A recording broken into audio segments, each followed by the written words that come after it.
Mission रोजगार के अंतर्गत आयुष और गृह विभाग के इस नियुक्ति पत्र वितरण कार्यक्रम में मंच पर उपस्थित प्रदेश सरकार में मंत्रिमंडल के मेरे सहयोगी आयुष मंत्री श्री दयाशंकर मिश्र दयालु जी, प्रदेश के मुख्य सचिव श्री मनोज कुमार सिंह जी, पुलिस महानिदेशक श्री प्रशांत कुमार जी, प्रमुख सचिव गृह श्री संजय प्रसाद जी, प्रमुख सचिव आयुष श्री रंजन कुमार जी, अपर पुलिस महानिदेशक तकनीकी सेवा श्री नवीन अरोड़ा जी, आज के इस समारोह में उपस्थित शासन से जुड़े हुए सभी हमारे वरिष्ठ अधिकारीगण और जिन्हें अपने नए जीवन के लिए आज नियुक्ति पत्र प्राप्त हो रहा है, ऐसे आयुष, आयुर्वेद, होम्योपैथ और अन्य विधाओं के जो यहाँ पर आज professor, associate professor, assistant professor, चिकित्सा अधिकारियों और एफएसएल लैब्स के टेक्निकल स्टाफ को जो नियुक्ति पत्र वितरित हो रहा है, उसके लिए उपस्थित सभी हमारे सफलतम अभ्यर्थीगण, उनके परिवार के सभी अभिभावकगण, उपस्थित बहनों और भाइयों, मैं सबसे पहले आप सबको इस नियुक्ति पत्र वितरण समारोह के अवसर पर हृदय से बधाई देता हूं। यह नियुक्ति पत्र वितरण का समारोह ही अपने आप में शासन की मंशा को, शासन के द्वारा अपनाई गई शुचिता और पारदर्शिता का एक उदाहरण है। आदरणीय प्रधानमंत्री जी की प्रेरणा से पिछले 8 वर्ष में सरकार ने लगभग 8.5 लाख सरकारी नौकरी प्रदेश के युवाओं को प्रदेश के अंदर दी। अगर ये 8.5 लाख नियुक्तियां प्रदेश के अंदर शुचितापूर्ण तरीके से नहीं होती तो सभी मामले न्यायालय के अधीन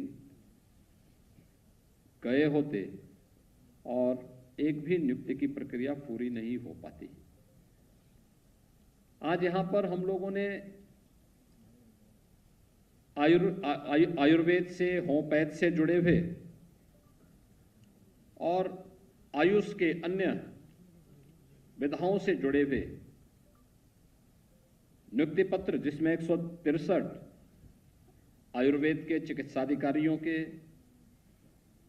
3 इसमें एसोसिएट प्रोफेसर, 19 प्रोफेसर और होम्योपैथ के 3 असिस्टेंट प्रोफेसर, इनको नियुक्ति पत्र एक और हम वितरित कर रहे हैं और 296 एफएसएल लैब के जो टेक्निकल स्टाफ है, इन सबको यह नियुक्ति पत्र वितरण का यह कार्यक्रम आज यहां पे संपन्न हुआ है। मैं सबसे पहले इन सभी कार्यों के लिए उत्तर प्रदेश लोक सेवा आयोग और उत्तर प्रदेश अधीनस्थ सेवा चयन आयोग को इन सभी नियुक्ति की प्रक्रिया को ईमानदारी के साथ शासन की मंशा के अनुरूप संपन्न करने के लिए हृदय से धन्यवाद देता हूं और आप सबको बधाई देता हूं। किसी भी युवा के लिए आज के दिन पर शासकीय नौकरी प्राप्त होना, उसकी मंशा के अनुरूप नौकरी प्राप्त होना या उसके सपने को एक नई उड़ान देना जैसा है। जो सपना उसने देखा था, उसके माता पिता ने देखा था, उसके अभिभावकों ने, मित्रों ने देखा था, वह सपना साकार हो रहा है, तो स्वाभाविक रूप से आपके जीवन की आगे की यात्रा उतनी ही सुगमतापूर्वक आगे बढ़ने में ये मदद कर सकती है। याद करिए, आज से 8 वर्ष पहले यही आयोग, चाहे वह उत्तर प्रदेश लोक सेवा आयोग रहा हो, उत्तर प्रदेश अधीनस्थ सेवा चयन आयोग रहे हों, उत्तर प्रदेश पुलिस भर्ती बोर्ड रहा हो, इन सब की स्थिति क्या हुआ करती थी?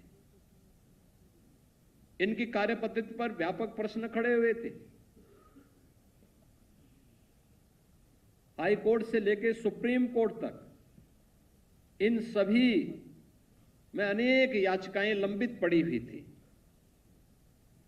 और माननीय न्यायालय ने भी तत्कालीन सरकार और आयोगों की कार्यपद्धति पर गंभीर प्रश्न खड़े किए थे। पिछले 8 वर्ष में हम लोगों ने 1,56,000 पुलिस कार्मिकों को पुलिस सेवा में लिया है और 60,200 की भर्ती की प्रक्रिया भी संपन्न करते हुए उन्हें ट्रेनिंग के लिए जाने की उनकी तैयारी हो रही है। यानी इतने बड़े पैमाने में केवल पुलिस में ही भर्ती हुई है और जितनी पुलिस में भर्ती हुई है उतने ही हम लोगों ने शिक्षक भी बनाए हैं प्रदेश के अंदर। इसी दौरान अन्य सभी विभागों में नियुक्ति की प्रक्रिया को इसी तत्परता के साथ आगे बढ़ाने का कार्य हुआ है और आज उसी का परिणाम है कि जब अच्छे और प्रशिक्षित दक्ष कार्मिक किसी शासकीय सेवा का हिस्सा बनते हैं या किसी प्रतिष्ठान का हिस्सा बनते हैं, किसी भी सेवा का हिस्सा बनते हैं, उसकी कार्य पद्धति में उतनी ही तेजी देखने को भी मिलती है। यह वही प्रदेश था 8 वर्ष पहले जो बीमारू कहा जाता था, क्योंकि उस समय बीमारू राज्य नहीं था, बीमारू तत्कालीन व्यवस्था थी, तत्कालीन सरकारों की कार्यपद्धति बीमार थी और इसलिए वो अनिर्णय का शिकार थी, कोई रिजल्ट नहीं दे पाती थी, समाज का हर तबका उससे तबाह रहता था। आज सरकार की कार्यपद्धति जिस तत्परता के साथ निर्णय लेने की है, जितनी शुचितापूर्ण, पारदर्शितापूर्ण और ईमानदारी पूर्वक उसे लागू करने की है, उसके परिणाम भी उतनी ही ईमानदारी से, उतनी ही तत्परता के साथ, उतनी शुचितापूर्ण और पारदर्शी तरीके से उसके परिणाम भी हम सबको देखने को मिलते हैं। और यही परिणाम आज नए भारत के, इस नए उत्तर प्रदेश का निर्माण कर रही है। इन नए भारत का नया उत्तर प्रदेश जो आज स्वयं बीमार नहीं है और देश के विकास में भी बैरियर नहीं बना है, बल्कि भारत की इकोनॉमी को, भारत की अर्थव्यवस्था को एक ग्रोथ इंजन के रूप में सपोर्ट करने को अपने आप को तैयार कर रही है। और यही तो प्रधानमंत्री मोदी जी की मंशा थी कि उत्तर प्रदेश देश की आबादी का सबसे बड़ा राज्य है। उत्तर प्रदेश देश के विकास में एक सहायक के रूप में खड़ा हो। और मुझे बताते हुए प्रसन्नता है कि हर एक क्षेत्र में उत्तर प्रदेश ने इन 8 वर्षों में जो सफलता प्राप्त की है, उन अच्छे कर्मचारियों की नियुक्ति, जो कर्मचारी पहले, जो अधिकारी और कर्मचारी पहले से थे, उनकी कैपेसिटी बिल्डिंग के माध्यम से उन्हें आगे बढ़ा करके, प्रोत्साहन दे करके आज जो परिणाम हमारे सामने है, आज हर एक क्षेत्र में उत्तर प्रदेश आगे बढ़ता हुआ दिखाई दे रहा है। महाकुंभ की सफलता, जिस भी विभाग के कार्मिक वहां तैनात थे, जो भी आया देश और दुनिया से, सबने उसकी तारीफ की, सबने कहा कि बहुत अच्छा था। और केवल एक उसके लिए नहीं, स्वाभाविक रूप से पब्लिक का संवाद, आम जन जिन सेवाओं के साथ जुड़ा हुआ है उसकी तारीफ करेगा। लेकिन जिस क्षेत्र में जाते थे, जैसे ही वह कुंभ के क्षेत्र में पहुंचता था, सफाई उसको अच्छी दिखती थी, पुलिस का व्यवहार अच्छा दिखता था, पेंटोन ब्रिज उसको अच्छे लगते थे, चेकर्ड प्लेट की व्यवस्था उसको व्यवस्थित लगती थी, संगम में पर्याप्त जल की उपलब्धता उसको अच्छी लगती थी, कॉरिडोर का निर्माण उसे अच्छा लगता था। एक स्वतः स्फूर्त भाव के साथ अनुशासन उसे अच्छा लगता था। और ये विभाग तो अलग अलग थे, सभी विभाग अलग अलग कार्य कर रहे थे, लेकिन उस पूरे विभाग की मॉनिटरिंग एक जगह से होती थी। और यही टीम वर्क जब एक साथ कार्य करता है तो महाकुंभ जैसी सफलता को हमें प्रदान करता है। और यही प्रयागराज के अंदर हम सब ने देखा है, यही हम अपने दैनिक जीवन में भी देखते हैं। हमारे दैनिक जीवन में भी यही सब कुछ हमें देखने को मिलता है। कुंभ प्रयागराज में हो रहा था, लेकिन कुंभ में क्या गतिविधियां हो रही थी, कैसे कैसे वहां कार्य हो रहे हैं, उसकी निगरानी हम यहीं से बैठ करके भी कर रहे थे। क्योंकि आज टेक्नोलॉजी इतनी आगे बढ़ चुकी है, अब हर एक गतिविधि को आप अवलोकन कर सकते हैं। और हम लोग एक एक गतिविधि को देखते थे, फिर यहां से बताते भी थे कि देखो यहां पे ये चीजें हैं, यहां पे ये चीजें हैं। हमें अपनी विभागीय कार्य पद्धति को भी आगे बढ़ाने में इस प्रकार के टेक्नोलॉजी का उपयोग करके उसको एक सहायक के रूप में उपयोग किया कर सकते हैं और उसको और अच्छा बना सकते हैं। मैं आज आपसे केवल एक बात यही कहना चाहूंगा, जो ये आज नियुक्ति पत्र आपको प्राप्त हो रहा है आयुष विभाग से, आयुर्वेद होम्योपैथ के साथ साथ एफएसएल लैब्स के, ये दोनों विभाग बहुत महत्वपूर्ण विभाग हैं।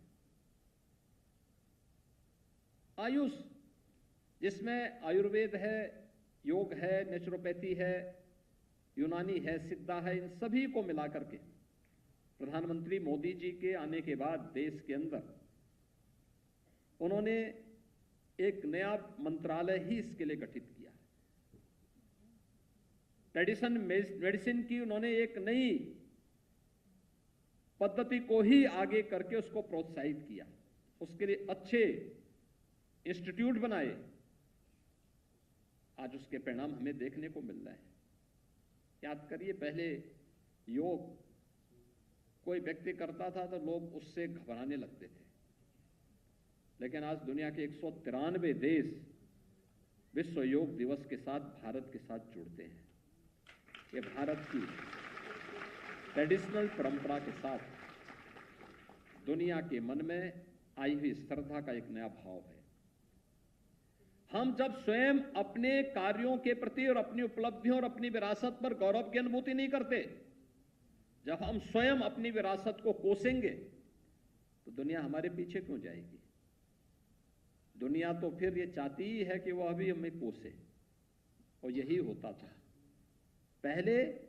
भारत की विरासत को कोसना कुछ लोगों के लिए एक गौरव की बात हुआ करती थी, लेकिन आज भारत की विरासत को जैसे ही मान्यता प्राप्त हुई, जैसे ही मोदी जी ने उसको आगे बढ़ाने का कार्य किया, योग की विधा के साथ दुनिया जुड़ रही है और महाकुंभ के आयोजन के साथ दुनिया जुड़ने के लिए आतुर दिखाई दे रही थी। यानी दुनिया का कोई ऐसा क्षेत्र, कोई ऐसा देश नहीं रहा होगा जिसने महाकुंभ में आने के लिए रुचि न दिखाई हो। 45 दिनों के इस आयोजन के दौरान हम देख रहे थे कि दुनिया के अंदर एक ही न्यूज थी और वह प्राइम न्यूज थी महाकुंभ। महाकुंभ प्रयागराज, महाकुंभ तो यूपी के एक छोटे से शहर प्रयागराज में हो रही थी, लेकिन दुनिया के अंदर सबसे ज्यादा अगर किसी ने एक आयोजन के बारे में जानकारी लेने का प्रयास किया तो वह सनातन धर्म से जुड़े हुए इस सबसे बड़े आध्यात्मिक और सांस्कृतिक आयोजन को। यानी ये चीजें क्या दिखाती है? ये दिखाती है कि जब हम अपनी विरासत के प्रति गौरव की अनुभूति करके उसके प्रति थोड़ा भी रुचि लेते हैं तो दुनिया उसके प्रति टूट पड़ती है, आह पड़ती है, और यही स्थिति आयुष के साथ भी जुड़ती है। आयुर्वेदिक पद्धति ये भारत की प्राचीन ऋषि मुनियों के व्यापक अनुभव पर आधारित वह पद्धति है जो हमें केवल रोग के उपचार के लिए नहीं, बल्कि जीवन को एक संतुलित रूप से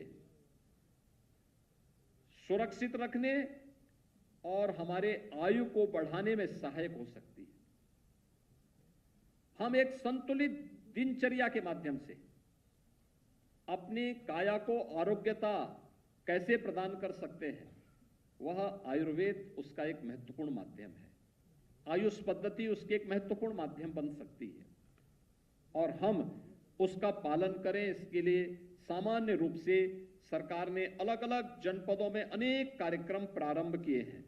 और हमें बताते हुए प्रसन्नता है कि उत्तर प्रदेश में तो आज के दिन पर हम लोगों ने सरकार आने के बाद एक आयुष विश्वविद्यालय की स्थापना का कार्य हमारा पूरा हो चुका है।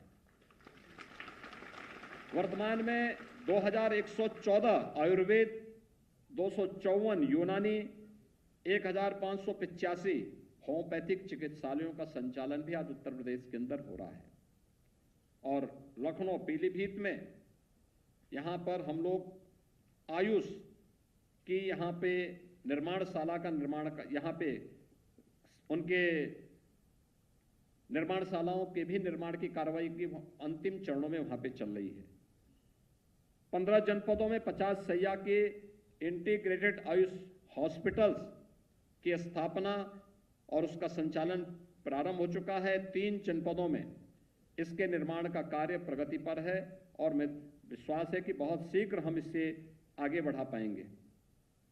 1034 आयुष्मान आरोग्य मंदिरों की स्थापना पहले से हो चुकी थी जो संचालित हैं, और इसके साथ ही 225 आयुष चिकित्सालयों में योग एंड वेलनेस सेंटर को भी प्रारंभ किया गया है। 395 राजकीय आयुष चिकित्सालयों का निर्माण का कार्य या प्रगति पर है। 551 आयुष, जिसमें आयुर्वेद, यूनानी और होम्योपैथिक चिकित्सालयों को उसके उच्चीकरण की कार्रवाई को भी आगे बढ़ाने का काम हो रहा है। यानी आयुष के क्षेत्र में जो एक कार्य है, आपके पास भी बहुत सारी चीजें देखने को आपको मिलेंगी। याद रखना, हम केवल आयुर्वेद की टैबलेट पे ही विश्वास न करें। बहुत सारी ऐसी पद्धतियां, देसी पद्धतियां होंगी, उसके बारे में भी हमें जानकारी जुटानी चाहिए। तो ये जानकारी मिलेगी आपको पुराने वैद्यों के साथ मिलकर के, गांवों में जो बुजुर्ग हैं उनके साथ मिलकर के, जिसको हम दादी के नुस्खे के रूप में बोलते थे, या गांव के किसी बुजुर्ग के द्वारा समय समय पर इस प्रकार की उपचार की पद्धति वहां पर अपनाई जाती थी। उसके पीछे कुछ तो रहा होगा। टैबलेट उसका एक रिफाइंड रूप है, लेकिन हमें उसके बारे में भी जानकारी लेकर के और उस ज्ञान को सुरक्षित करना होगा, देखना होगा कैसे ये चीजें आगे बढ़ सकती हैं। और ये बहुत सारे हमारे दैनिक जीवन में बहुत सारी ऐसी चीजें देखने को मिलती हैं। आप सामान्य रूप से भी देख सकते हैं। मैं एक बात देखता हूं, सामान्य रूप से आप देखते होंगे कि अगर आप किसी गाय को शहर की कोई ऐसी चीजें खिलाएंगे जो चीजें बहुत अच्छी स्वादिष्ट न हो, कोई इस प्रकार की चीजें हो जिसमें सड़ा गला सामान हो या कोई ऐसा खराब सामान हो, खा तो लेगी भूखे, लेकिन उसके दूध पे भी उसी प्रकार की महक आपको देखने को मिलेगी। आप मार्केट का चौकर जो बहुत क्वालिटी का न हो खिलाएंगे, उसके दूध पे इसका असर पड़ेगा। लेकिन अगर उसी गाय को आप अच्छा चारा दे रहे हैं, अच्छा घास दे रहे हैं, अच्छा जो है उसको चौकर मिल रहा है, क्वालिटी का है, आप देखेंगे उसके दूध पर भी उसका असर वहां पे देखने को मिलता है। ये तो आप अपने दैनिक जीवन में भी इसको